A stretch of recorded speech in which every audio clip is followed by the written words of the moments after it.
বাসা থেকে বের হয়েই দেখছি হারুন মিয়াকে। অল্প একটু সামনে যেতেই দেখছি নুরা পাগলাকে। নুরা পাগলাকে দেখে আমি তাকে প্রশ্ন করলাম, কই গেছিলেন? নুরা পাগল বলল, পোলাও খেতে গেছিলাম। আমি আবার মজা করে বললাম, পেট ভরছে নাকি? নুরা পাগল বলল, হ, পেট ভরেছে। আমি বললাম, তাহলে বাসায় গিয়ে ঘুমান। আসলে নুরা পাগল খুব ভালো একটা লোক ছিল। প্রেমে ছেঁকা খাওয়ার পরে আবোল তাবোল খেয়ে পাগল হয়ে গেছে। যাই হোক, এখন আমি যাব মির্জানগর। এই রাস্তা দিয়ে বালিগাঁও যাওয়া যায়। এই দিক দিয়ে হেঁটে হেঁটে যাব মির্জানগর মসজিদ মাদ্রাসার মাঠে। এই রাস্তাটা অনেক সুন্দর। রাস্তার আশেপাশে রয়েছে কলা গাছ। কলা গাছে কলার ফানা হয়েছে, দেখতে খুব সুন্দর লাগছে। একটু সামনে যেতেই দেখলাম মাদ্রাসার ছাত্রদেরকে। তাদেরকে দেখে জিজ্ঞেস করলাম, তোমরা কি মির্জানগর মাদ্রাসায় পড়াশোনা করো? ওরা বলল, হ্যাঁ, আমরা মির্জানগর মাদ্রাসায় পড়াশোনা করি। আমি বললাম, এখন কোথায় যাচ্ছ তাহলে? ওরা বলল, হুজুরের খাবার আনতে যাচ্ছি। আমি বললাম, আচ্ছা, যাও তাহলে। তারপরে হাঁটা শুরু করলাম সামনের দিকে। একটু সামনে গেলেই মির্জানগর মসজিদ মাদ্রাসা। এই যে দেখেন, এটা মির্জানগর মসজিদ মাদ্রাসা। আপনারা কে কে আমার ভিডিও মির্জানগর থেকে দেখছেন তা অবশ্যই কমেন্ট করে জানাবেন। আর এটা কবরস্থান। কবর নিয়ে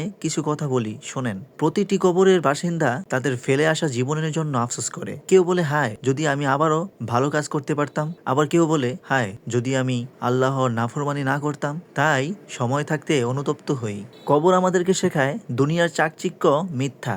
আসল সম্পদ হলো আমাদের নেক আমল, যা কবরে আমাদের কাজে আসবে। আসুন আমরা সেই সম্পদ অর্জনে নিজেদেরকে নিয়োজিত করি। আল্লাহ হাফেজ। দেখা হবে অন্য কোনো ভিডিওতে।